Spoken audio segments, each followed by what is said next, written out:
जिले व भरतपुर लोकसभा क्षेत्र के कठूमर में आज मुख्यमंत्री भजनलाल शर्मा ने विजय शंखनाद सभा कार्यक्रम में आमजन को संबोधित किया। कार्यक्रम में मुख्यमंत्री हेलीकॉप्टर से कठूमर पहुंचे, जहां उन्होंने कांग्रेस पार्टी पर जमकर निशाना साधा और पीपर लीक मामलों, ERCP मुद्दा, किसान निधि योजना में वृद्धि व अनेक मामलों को लेकर आमजन को भाजपा सरकार की उपलब्धियां गिनाई। वहीं लोकसभा क्षेत्र भरतपुर से भाजपा प्रत्याशी रामस्वरूप कोली को भारी बहुमत से जिताकर व राजस्थान में 25 की 25 सीट भाजपा के खाते में लाने का संकल्प दिलाया। कार्यक्रम के दौरान अलवर भाजपा जिलाध्यक्ष अशोक गुप्ता, कठूमर विधायक रमेश खींची, कामा विधायक नौक्षम चौधरी, बयाना विधायक ऋतु बनावत, पूर्व सांसद रंजीता कोली, कठूमर नगर पालिका अध्यक्ष शेर सिंह मीणा, खेरली नगर पालिका अध्यक्ष संजय गीजगढ़िया के अलावा अनेक भाजपा पदाधिकारी एवं कार्यकर्ता व हजारों की संख्या में लोग मौजूद रहे।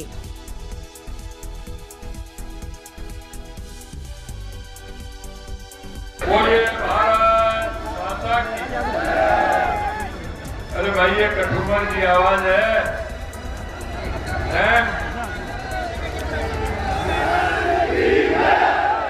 बोलिए भारत माता की, भारत माता की, भारत माता की। बोलिए गिरिराज महाराज की, बोलिए गिरिराज महाराज की, बोलिए भरतरी महाराज की, बोलिए पांडुपोल हनुमान जी की, बोलिए धौला मैया की, पातालेश्वर महादेव की। आज के कठूमर विधानसभा की इस सभा में आपके अपने लोकप्रिय विधायक भाई रमेश खींची जी, इस लोकसभा के संयोजक भाई डॉक्टर शैलेश सिंह जी, विधायक जी कुमेर, आपके अपने जिनको आपने देखा पूर्व सांसद, वर्तमान में आपके प्रत्याशी भाई रामस्वरूप जी कोली साहब, हमारी सांसद रंजीता कोली जी, लोकसभा के हमारे समन्वयक भूपेंद्र सैनी जी, से संभाग प्रभारी दीनदयाल जी कुमावत साहब, हमारी बयाना की विधायक ऋतु बनावत जी, कामा के विधायक नौक्षम चौधरी जी, जिले के भरतपुर के प्रभारी भाई गोवर्धन सिंह जी जादौन साहब, भरतपुर के जिला अध्यक्ष मनोज भारद्वाज जी, अलवर के जिला अध्यक्ष अशोक गुप्ता जी, अलवर के जिले के प्रभारी रोशन सैनी जी, शैलेश कौशिक जी, यहाँ के नगर पालिका के चेयरमैन शेर सिंह मीणा जी, संजय गीजगढ़िया जी, लोकसभा से स्वयं भगवान दास जी, भरतपुर के जिले के महामंत्री गोविंद चौधरी, राकेश भोजदार जी, हरिओम कटारा जी, नरेश गुप्ता जी और कठूमर विधानसभा के गांव-गांव ढाड़ी-ढाड़ी से आए मेरे पूजाइयों, बुजुर्गों, नौजवान दोस्तों, माता और बहनों, सबसे पहले तो मैं आपका वंदन करता हूं, आपका अभिनंदन करता हूं और आप सभी को नमन करता हूं। ये वो विधानसभा है जब मन में ठान लेती है ना, तो ये विधानसभा उस व्यक्ति को भारी बहुमत से जिताने का काम करती है। मित्रों, मैं आपसे इतना निवेदन करना चाहता हूं, मैं अधिकतर को सभी को पहचानता हूं, आप सभी को जानता हूं, एक एक गांव को भी मैं जानता हूं। मैंने देखा आपने हमेशा भारतीय जनता पार्टी का साथ दिया है, भारतीय जनता पार्टी का साथ। लेकिन मैं इतना भी आपको बता देना चाहता हूं कि जब जब आपकी कोई बात आई है, भारतीय जनता पार्टी के नेताओं ने कठुमर की हर बात को रखने का काम किया है, हर बात को रखने का काम किया। मैं आपको याद दिलाना चाहता हूं मित्रों, 2014 से पहले इस देश की स्थिति क्या थी? 2014 से पहले भ्रष्टाचार की लेकर के क्या स्थिति हो रही थी? भ्रष्टाचार की कितनी बड़ी घोटालाओं की खान ये कांग्रेस की सरकार बन गई थी। आए दिन घोटाले पर घोटाले होते थे। जमीन में भी घोटाला होता था, पाताल में भी घोटाला होता था, आसमान में भी घोटाला होता था। लोगों के मन में जिज्ञासा पैदा होने लग गई कि आखिरकार इस देश का क्या होने वाला है। यही नहीं, आए दिन आतंकवादी आते थे, कहीं ना किसी बड़े शहर में बम फोड़ करके चले जाते थे, कहीं रेलवे स्टेशन पर बम फोड़ के चले जाते थे, भीड़ भाड़ वाले इलाके में बम फोड़ करके चले जाते थे। क्या 2014 के बाद कोई ऐसी घटना हुई है क्या? अरे बता तो दो मेरे भाइयों, 2014 के बाद कोई घटना हुई है क्या? अगर घटना को अंजाम भी दिया तो देश के यशस्वी प्रधानमंत्री नरेंद्र मोदी जी के नेतृत्व में उनको घर में सबक सिखाने का काम किया। यह नरेंद्र मोदी जी की सरकार है। प्यार से कहना चाहता, कांग्रेस हमारे तुष्टिकरण के आधार पर चली है। इन्होंने हमेशा जातिवाद के नाम पर काम किया है, तुष्टिकरण के आधार पर काम किया है, भ्रष्टाचार के आधार पर काम किया है। इस देश में भ्रष्टाचार को जन्म देने वाली है तो ये कांग्रेस है, ये कांग्रेस। आपने देखा कांग्रेस की स्थिति जो हो रही है,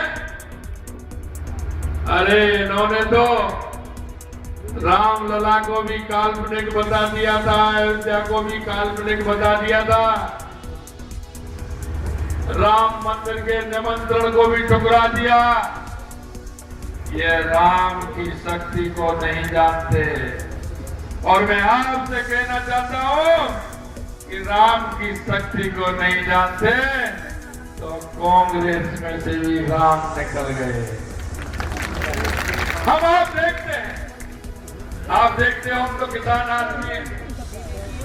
गांव में जब कोई ग्वार के महीने में जब जोत चलती थी तो कोई बैल बोधा हो जाता था। गांव में जब वो होता था तो क्या कहते थे कि इसका तो राम निकल गया। कहते थे कि नहीं कहते थे? कोई कमजोर व्यक्ति होता तो उससे भी कहते हैं अरे क्या हो गया तेरा, तो राम निकल गया। कांग्रेस का राम निकल गया। आप देख रहे हैं, कोई कहता है कि मैं तो चुनाव ही नहीं लड़ना चाहता था, कोई कहता है कि मेरे को तो जबरदस्ती लड़ा दिया, कोई कहता है कि मैं तो लड़ना ही नहीं चाहता। आपने देखा होगा 2-2, 3-3, 4-4 टिकट वापिस हो गए। और एक जगह कांग्रेस ने फॉर्म भर दिया, केंद्र की कांग्रेस कह रही है कि आप वापस लीजिए, वो कह रहा है मैं तो वापस नहीं लेता हूं। अब देखिए क्या स्थिति हो रही है, उसने वापस नहीं लिया, कांग्रेस अपने हाथ का ही विरोध कर रही है कि उसको वोट नहीं देना है। अब देखिए उस कांग्रेस का क्या होगा जो अपने आप में ही मना कर रही है बांसवाड़ा के अंदर कि हाथ वाले को मत देना। ये स्थिति इसलिए क्योंकि राम हमारे रोम रोम में बसते हैं। सुबह जब हम जगते हैं तो हमारे बुजुर्गों को, हमारे सम्मानियों को, हमारे से बड़े को सबसे पहले हम राम राम करते हैं।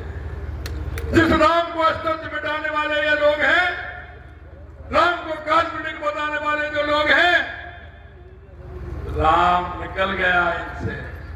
मैं आपसे निवेदन करना चाहता हूं, देश के यशस्वी प्रधानमंत्री नरेंद्र मोदी जी ने देश की राष्ट्रीय संस्कृति को मजबूत करने का काम किया है, हमारे सांस्कृतिक मूल्यों को बढ़ाने का काम किया है।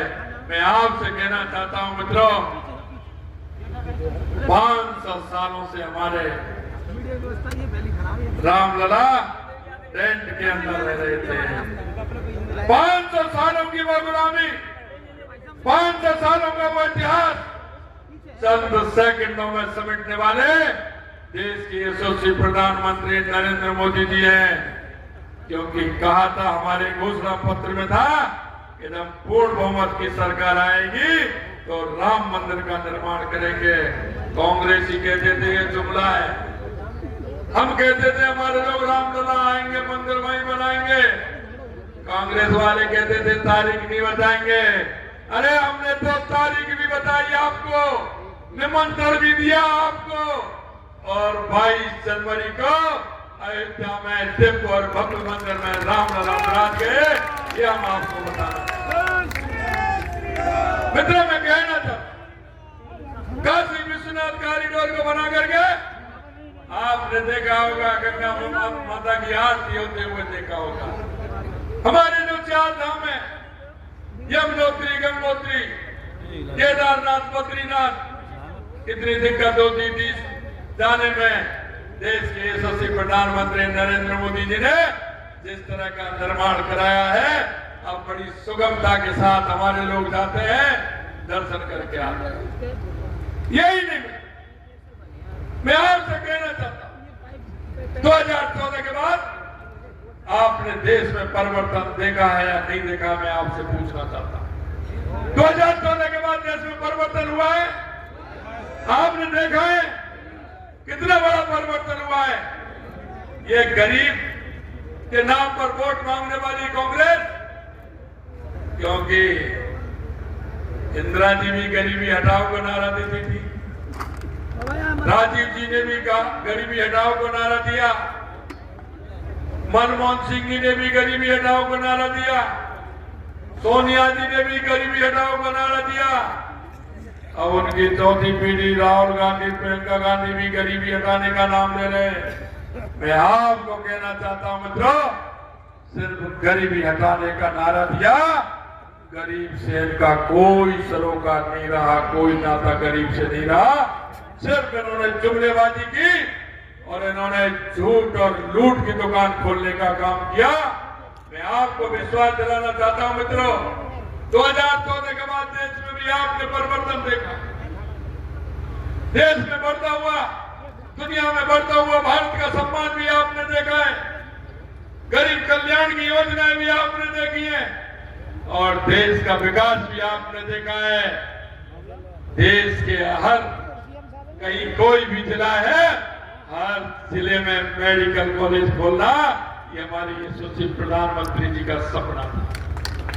मैं आपको बताना चाहता हूं, आप दिल्ली मुंबई हाईवे पर गए हैं क्या? दिल्ली मुंबई हाईवे पे कौन कौन गए, जरा हाथ खड़ा करिए। अरे आपको कैसा लगता है ये तो बता दो भाइयों। अरे जब उसमें चलते हैं तो कैसा लगता है? अरे हमारे युवा भाई चलते हैं तो उनको कैसा लगता है? यह सोच देश के यशस्वी प्रधानमंत्री नरेंद्र मोदी जी की है, जो 12 घंटे में मुंबई से दिल्ली आदमी पहुंच जाता है। मित्रों, मैं कहना चाहता हूं, हमारी राजस्थान की सरकार ने जब जिस दिन तक आचार संहिता लगी थी, हमको 90 दिन काम करने का मौका मिला था, 90 दिन। लेकिन आपको मैं कहना चाहता हूं, 90 दिन के अंदर जो हमारे संकल्प पत्र में जो वायदे किए थे, हमने 40% से लेकर के 45% तक उन वायदों को पूरा किया है। 45 हमने कहा था, हमारा किसान, क्योंकि किसान के दर्द को हर कोई नहीं समझ सकता। किसान के दर्द को, गरीब के दर्द को वो समझेगा जो गरीबी से या इंसानियत से निकला होगा। आपने देखा होगा देश के यशस्वी प्रधानमंत्री नरेंद्र मोदी जी जहां से निकल करके आए हैं, उन्होंने गरीबी को नजदीकी से देखा है। वो गरीब के दुख और दर्द को जानते हैं, किसान के दुख और दर्द को वो जानते हैं कि किसान किस तरह से निकल करके आता है। मित्रों, मैं आपको विश्वास दिलाना चाहता हूं, हमने आपसे वायदा किया था कि हम किसान सम्मान निधि बढ़ाने का काम करेंगे। 6,000 रुपए हमारे यशस्वी प्रधानमंत्री नरेंद्र मोदी जी किसान सम्मान निधि देते थे।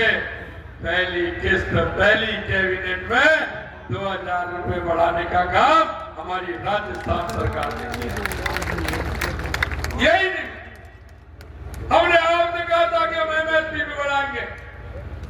गेहूं पे भी हमने 2275 थे, 2,400 रुपए करने का काम हमारी सरकार ने किया है।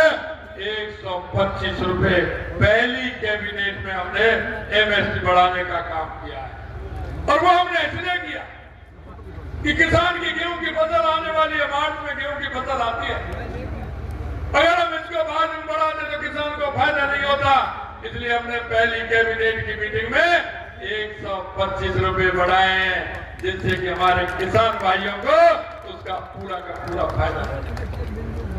हमने कहा था सम्मान निधि नहीं बढ़ाई, हमारी केंद्र की सरकार से बार बार लेटर आता था कांग्रेस सरकार को कि जिनके पिताजी का देहावसान हो जाता है, उनके पुत्र और पुत्री जो होते हैं उनका नामांकन दाखिला उनके नाम करता है, लेकिन उन्होंने उन पुत्र और पुत्रियों की सूची केंद्र को नहीं भेजी, जिससे कि वो सम्मान निधि से वंचित रहे। हमने 60,000 ऐसे किसान भाई और बहनों का नाम भेजा भी है, और हमारे जो हम सम्मान निधि देंगे उसमें नाम जोड़ने का काम किया है। ऐसे 60,000 से ऊपर उन किसान भाइयों का नाम भी हमने जोड़ा। यही नहीं, हमने आपसे वायदा किया कि किसान अपने बच्चे को पढ़ाता, वो कहां से पैसा लेकर के आता है? सूद पर किसी से पैसा लेकर के आता है, अपने बच्चे को पढ़ाता है। बच्चा भी उनको विश्वास दिलाता है कि पिताजी मेरी व्यवस्था करिए, मैं आपको इस परीक्षा में नंबर ला करके बताऊंगा। पिता को भी भरोसा होता है, पुत्र को भी भरोसा होता है, लेकिन पेपर जब होता है और वो आउट हो जाता है तो उस पुत्र के सपने भी टूट जाते हैं और उस पिता के भी सपने टूट जाते हैं, जो अपने पुत्र से आस करता है कि मेरा ये सहारा बनेगा।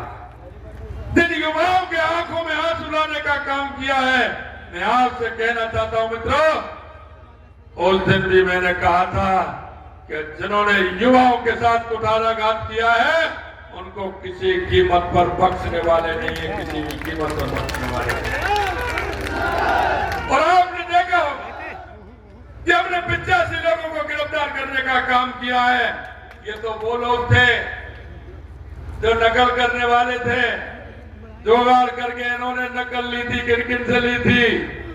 अभी वो बच रहे हैं जो नकल की दुकान खोल करके बैठे हैं। मैं आपको विश्वास दिलाना चाहता हूं मित्रों, कोई कितना भी बड़ा व्यक्ति हो बच नहीं सकता। जिन्होंने युवाओं के आंखों में आंसू दिए वो जेल की सलाखों के पीछे रहेगा, ये मैं आपको विश्वास दिलाता हूं। मित्रों, मैं आपसे कहना चाहता हूं, हमने जो आपसे वायदे किए, हमने आपसे वायदा किया। आपने देखा होगा गैंगस्टर आते थे, हमारे व्यापारी को धमका देते थे, कहीं आता था तो गोली चला करके चले जाते थे, उसको चिट्ठी लिख करके दे जाते थे।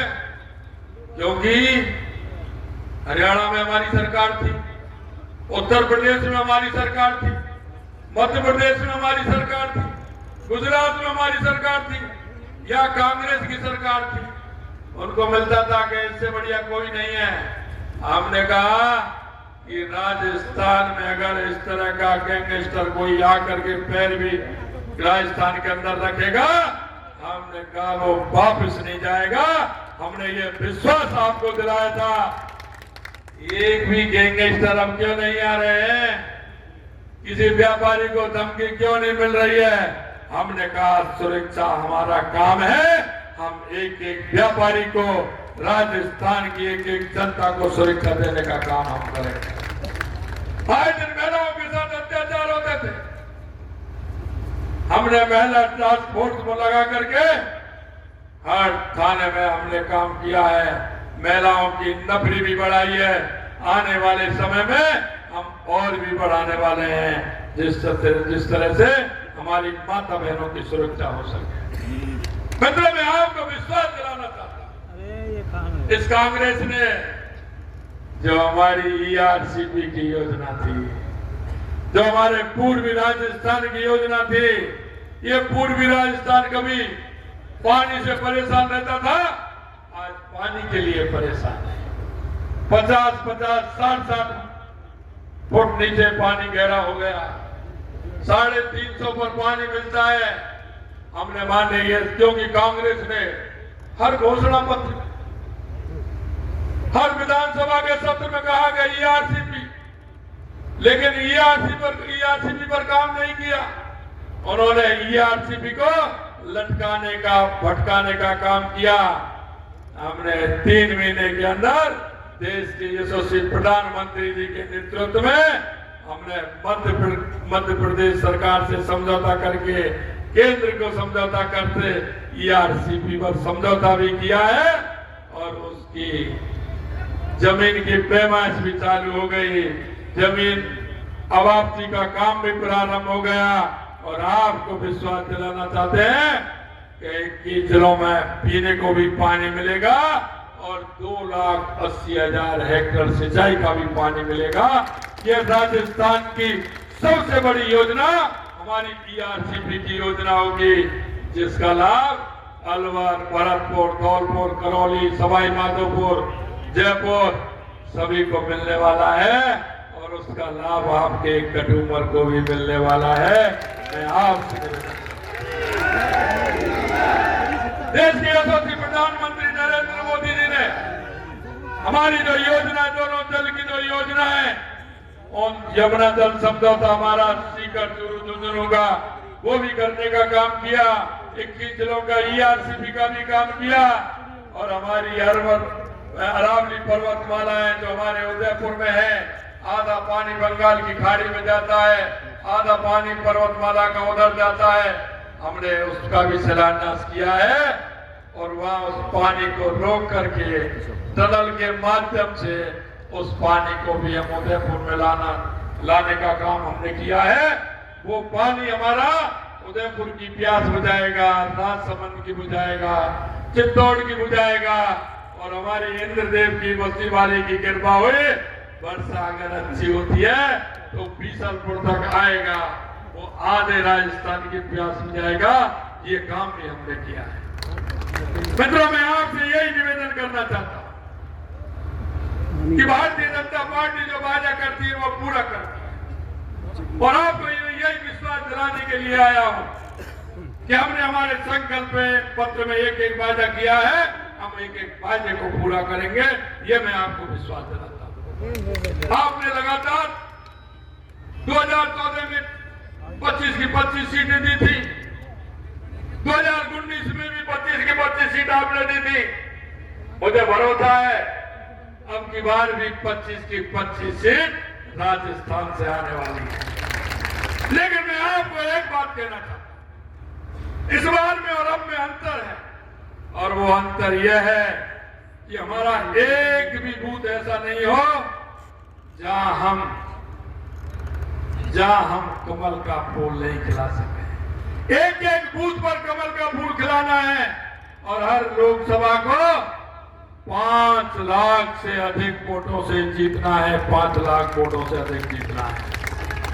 मैं आपसे यही निवेदन करना चाहता हूं। और आज महात्मा ज्योतिराव फुले जी की जयंती है। सुबह मैं उनके स्मारक पर गया, उनको प्रणाम करके आया हूं। मैं आप सभी को बहुत बहुत शुभकामनाएं देना चाहता हूं कि ऐसे हमारे समाज सुधारक, शिक्षा के क्षेत्र में महिलाओं की शिक्षा, गरीब की शिक्षा के क्षेत्र में महात्मा ज्योतिराव फुले ने काम किया था। आज उनकी जयंती के अवसर पर आप सभी को बहुत बहुत शुभकामनाएं देना चाहता हूं। मित्रों, मैं यही कहना चाहता हूं, 5 लाख वोटों से जीतोगे ना, पूरे हाथ खड़े करिए ऊपर, पूरे हाथ खड़े करिए। अरे पंजा मत दिखाइए, पंजा ने कर दिया सबको गंजा। ये हनुमान जी की मुट्ठी बांधिए, जोर से ऊपर हाथ खड़े करिए और बोलिए भारत माता की, भारत माता की, भारत माता की। जय जय श्री राम, जय जय श्री राम। मुझे पता है कठुमर में गणगौर का मेला बहुत प्रसिद्ध है। आप सभी को बड़ी उत्सुकता है गणगौर मेले की जाने की उत्सुकता आपके मन में है।